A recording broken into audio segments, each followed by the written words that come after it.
One of the concepts in Chapter 3, The Great Disembedding, in Charles Taylor's A Secular Age, is the axial age. And we've talked about this once before, but I think it's good to remind everybody of what this really refers to, because Taylor is taking a big step back and talking about the very quality of the type of religions that appeared during this axial age. So I found a website that's particularly about axial age thought. It's called The Human Journey, Axial Age Thought 900 to 200 BCE. It says, in 1949, the German philosopher Karl Theodor Jaspers coined the phrase Alschenzeit, or axial age, to describe a time between 900 and 200 BCE when the spiritual foundations of humanity were laid simultaneously and independently, and these are the foundations upon which humanity still subsists today. That's a quote from Jaspers. And then the introduction says, it was a pivotal time in human history when human beings began to reflect for the first time about individual existence and the meaning of life and death.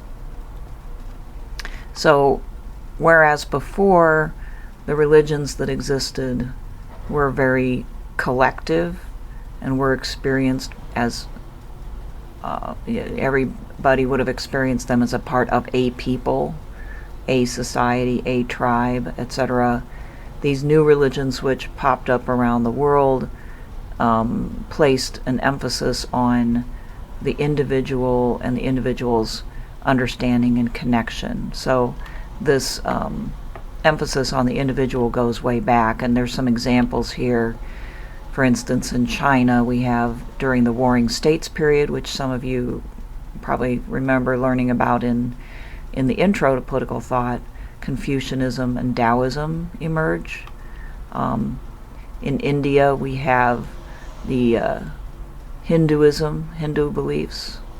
And in the Middle East, we have Judaism. And out of Judaism comes Christianity. Now, Taylor is mainly focusing on the developments in Western Europe. And so it's Judaism and Christianity that he would be primarily focusing on. But there is this element within those religions, Judeo-Christianity, which from the very beginning speaks to the heart and the intentions of the individual.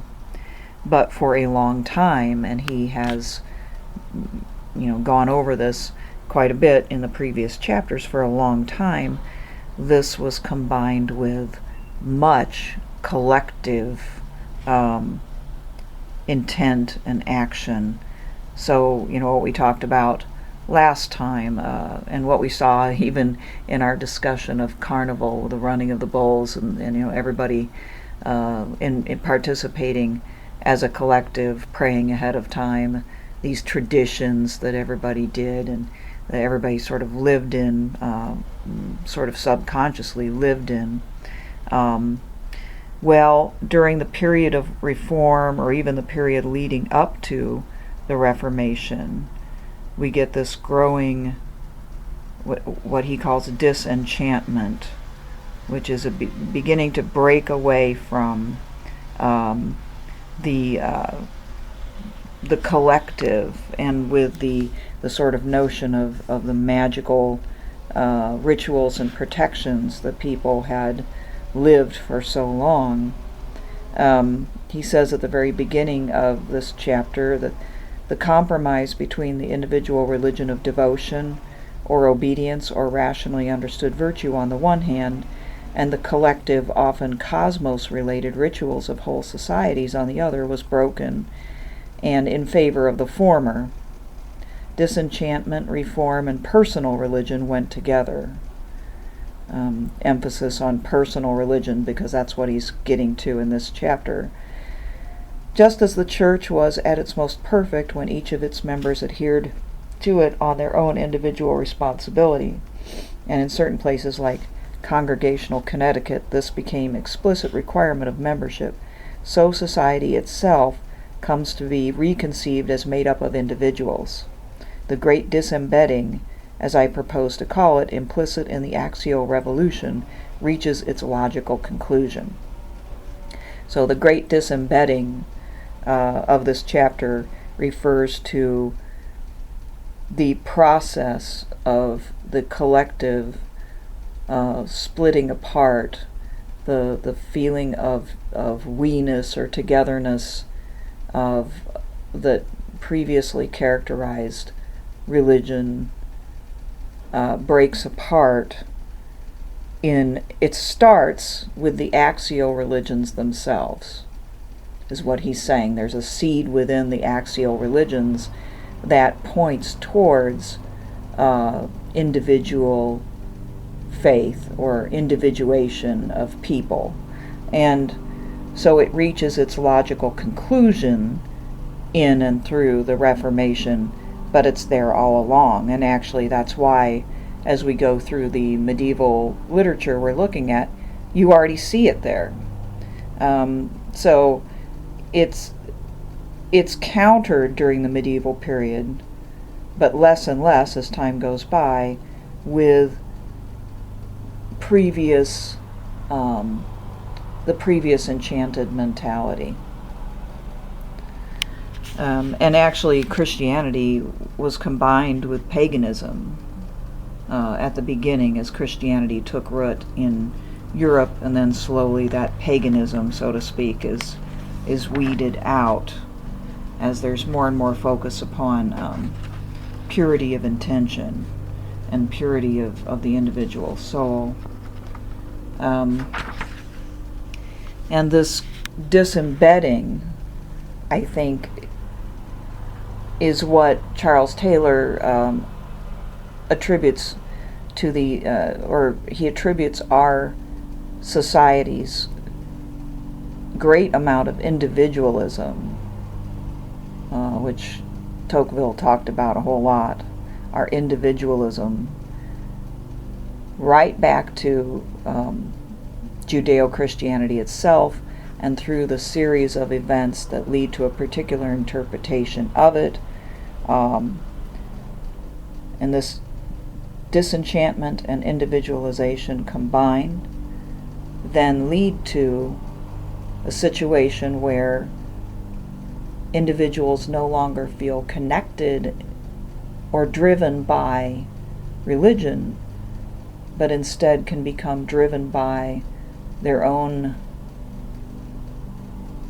sense of effectiveness and agency in the world.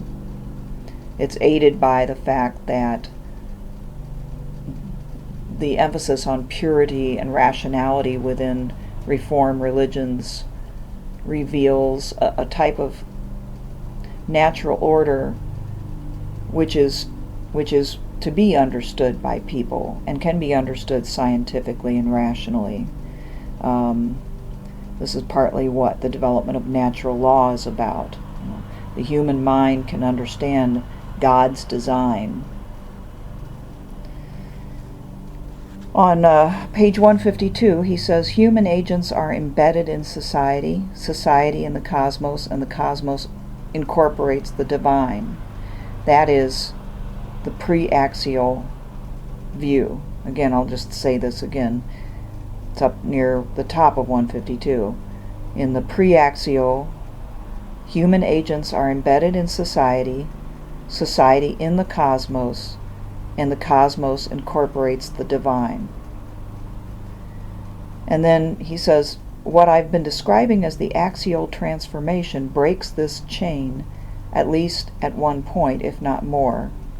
Oakley, who he's previously quoted, argues that the break point, which was particularly fateful for our development in the West, was the rupture, as it were, at the top, the Jewish idea of what we now call creation ex nihilo, creation out of nothing, which took God quite out of the cosmos and placed him above it.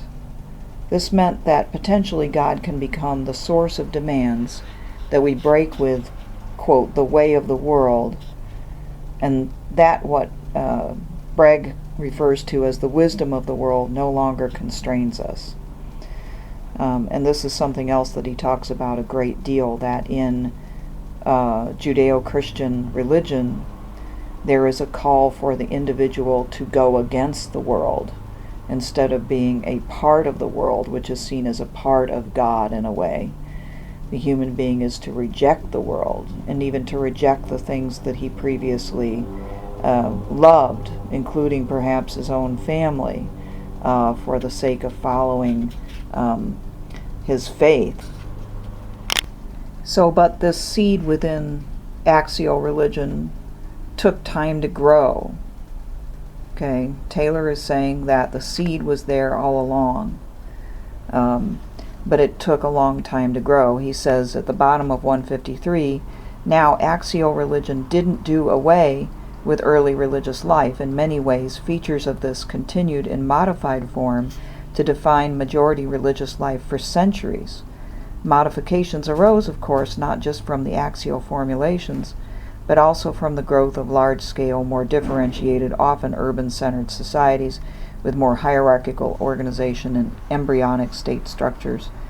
Indeed, it has been argued that these two played a part in the process of disembedding, because the very existence of state power entails some attempt to control and shape religious life and the social structures it requires, and hence undercuts the sense of intangibility surrounding this life and these structures. I think there is a lot to this thesis, and indeed I invoke something like it later on, but for the moment I want to focus on the significance of the axial changes. So Taylor discusses how the social imaginary, as he puts it, changes as reform continues. This is just a way of looking at ourselves and our relation to others and the world, and it changes quite drastically as time goes by. It changes from the porous self to the buffered self, from the being a part of a community inseparable from it to being an individual who actually can reject it. He says we could say that both the buffered identity and the project of reform contributed to the disembedding of the individual from society.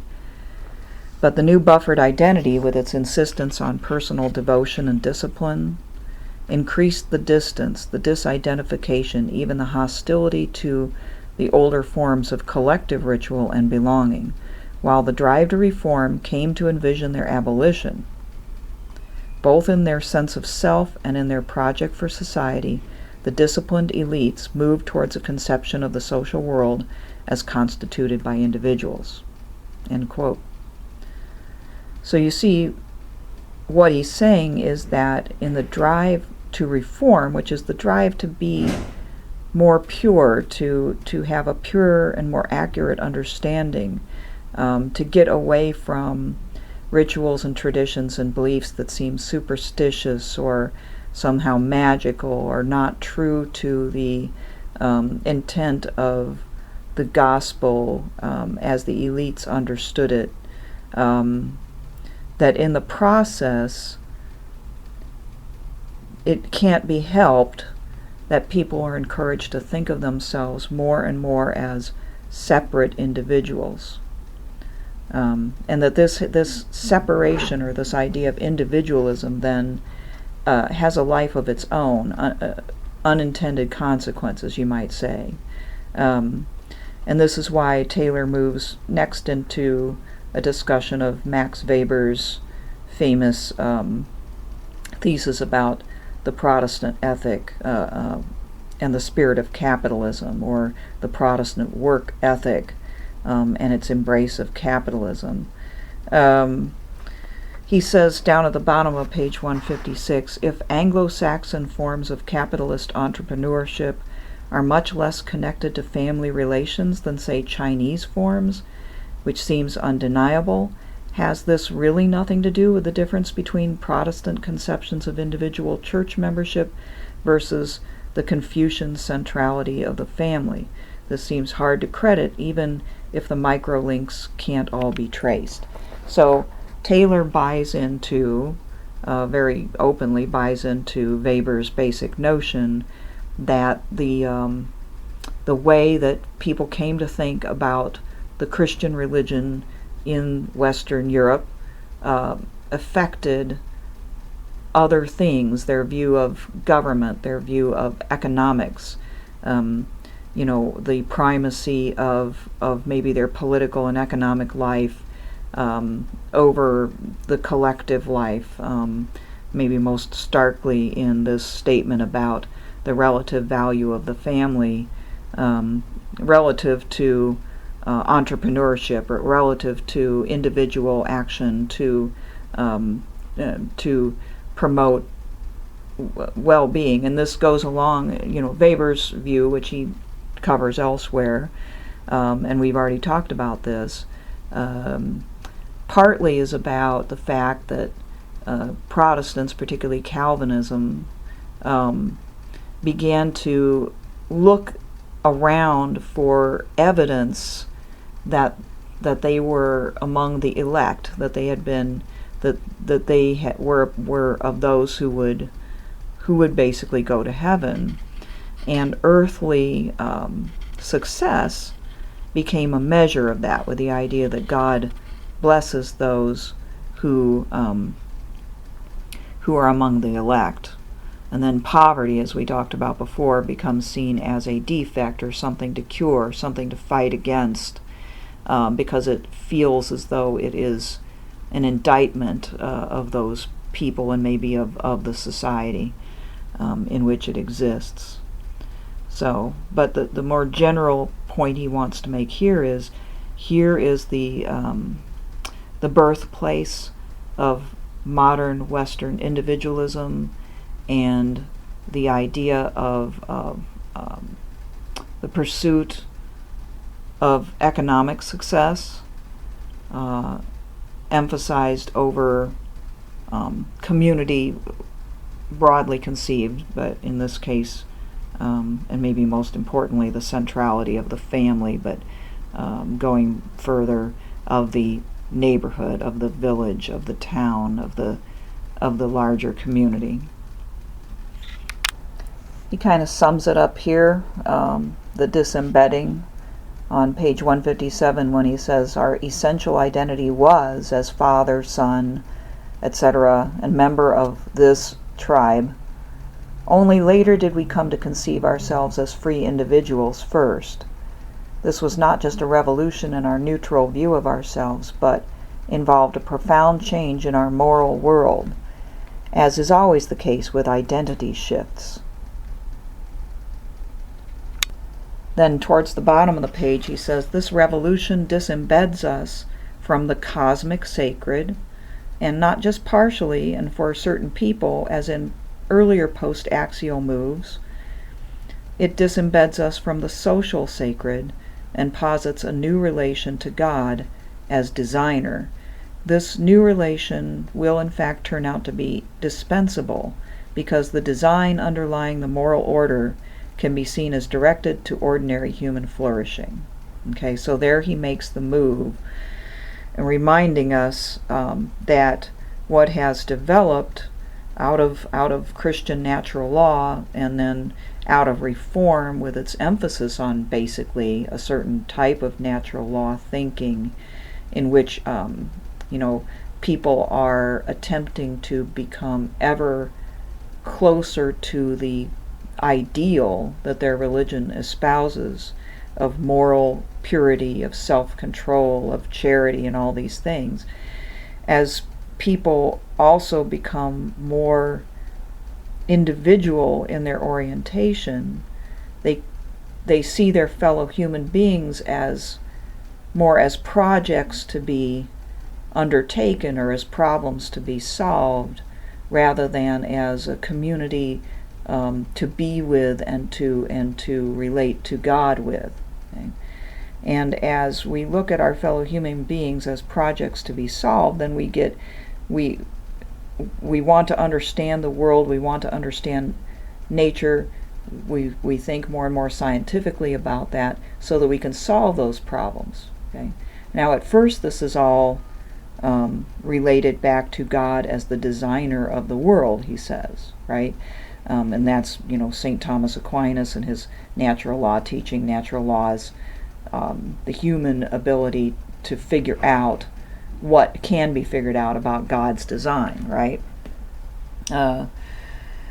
But what Taylor is saying is that it's not that big of a step from thinking about the world as revealing its natural attributes to us through natural law, through our own human reasoning, and imagining that we can fix our fellow human beings and sort of create a society and an economy that can that can allow us to flourish, as he says, to not particularly needing a reference to God or religion at all. Okay, especially as human beings begin to find that through planning and through scientific activity, they really can begin to solve some human problems on their own.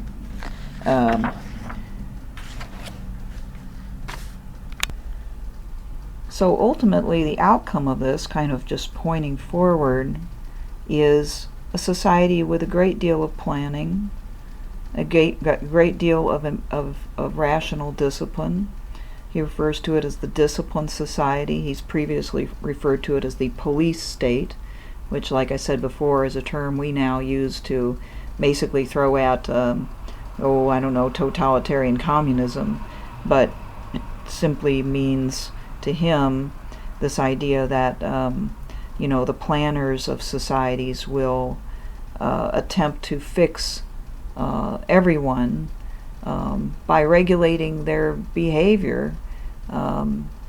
Carrot and stick approach, social engineering, becomes more and more dominant as time goes by in the attempt to make over society at first into the image of what people conceived as God's design, God's true will for people and their lives, but then slowly becomes just what's considered the optimal order for human beings, quite apart from a consideration of God. So at a certain point, in other words, people didn't need God, or didn't see that they needed God, or however you want to think about this, depending upon your point of view, in order to better themselves, to make the world a better place,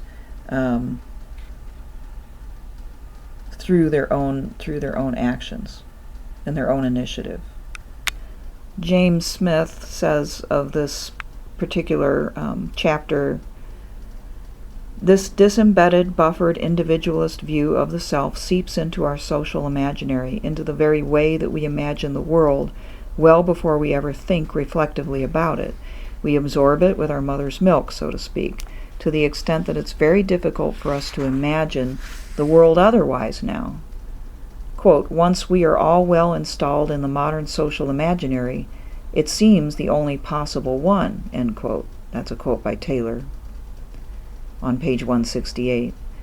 And yet, Smith says, Taylor's point is that this is an imaginary. Not that this is all just a fiction, but rather that this is a take on the world. While we have come to assume that this is just the way things are, in fact, what we take for granted is contingent and contestable. But before we can contest it, he says, we need to further understand it. So just to kind of back up and remind us of some of the things that Taylor said before, Taylor is basically saying that the subtraction stories about how societies became secularized don't quite cut it. Okay, the subtraction story, to remind you, is just the idea that as societies develop more and more ability through science and through social science, you might say, or political science, to controlling their world in a variety of ways and understanding the natural sources for the things that happen around them, the less they needed God, the idea that religion helps people explain the mysteries of life. Well, you don't need it if you can figure out how to explain these, and they're no longer mysteries. That's the subtraction story. But Taylor doesn't totally disagree with that, but he says that's not good enough. He says instead that within the axial religion, and in particular within the Western religion, Judeo-Christianity, you have a seed all the way at the beginning that counteracts, that pushes back against the collective, the enchanted collective type of faith, and which pushes towards individualization, towards a demand for individual moral purity and self-control, and towards more or less the idea of society improving individuals as much as possible. And that seed leads to disenchantment and disembedding. This is somewhat close to what Friedrich Nietzsche says about Judaism and Christianity, by the way. And I don't see much evidence that Taylor looks at it, or would say the same. Because of course he's not hostile to religion, whereas Nietzsche was. But basically Nietzsche said that Christianity created such a desire for truth, and it would and purity, truth and purity, and that this mentality would ferret out the truth and would break apart every illusion and every mythology and every bit of what Taylor would call enchantment in its search for the truth. But in doing this, it would not be able to replace the mythology or the horizons, as Nietzsche would put it, that keep societies together as coherent cultures with a sense of collective meaning. And as they break apart, Nietzsche said, people will be lost, but people will be free. For Nietzsche, those who could embrace that freedom of the disenchanted world, so to speak, or the world without God, are few, but they have achieved their liberty. And Nietzsche counted himself partially among them, but he looked forward and saw that in the future there would be some who would be able to be fully free for the first time in the wake of this, what Taylor calls disenchantment. So that's just an aside, but I find it interesting that basically Taylor and Nietzsche see the same thing within the Judeo-Christian religion that leads to the tendency for people to take this step towards the buffered self, towards individualization, towards disenchantment and disembedding. But whereas Taylor sees it as kind of a tragic story that maybe didn't have to happen or could be changed somehow, Nietzsche sees it as an inevitability and also basically a good. All right, that's all I've got. I'll be posting a question, and want to have every one of you at least give your stab at answering that question, so that we can talk about all of your answers, and I can respond to them while I'm gone too, but talk about them next week. All right, thanks.